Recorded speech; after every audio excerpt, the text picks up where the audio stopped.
有一种咳嗽叫气冲咳嗽，你会治疗吗？有慢性咳嗽的病的朋友，我这一说你可能就听懂。有的朋友咳嗽，总觉得气往上冲着咳嗽，情不自禁的控制不了的咳嗽，这种咳嗽就是气冲咳嗽。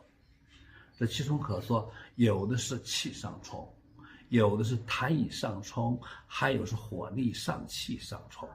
怎么区别这三个症型呢？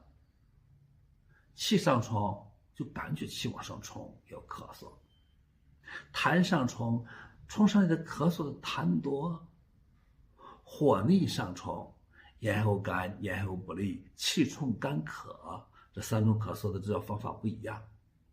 气冲咳嗽用的是桂枝甘草汤来平气冲、降气逆；痰冲咳嗽加了茯苓白术、离水化痰，把痰从小便利走，上冲的痰气少了，是不是病就好了？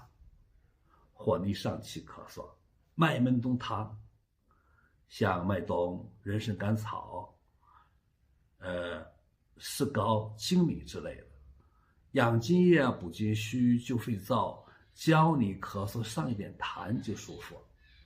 常给大家讲，中医西医治病，说白了就是治的你病后满意，教你身上舒服就是好。我们一定要掌握这个原则啊！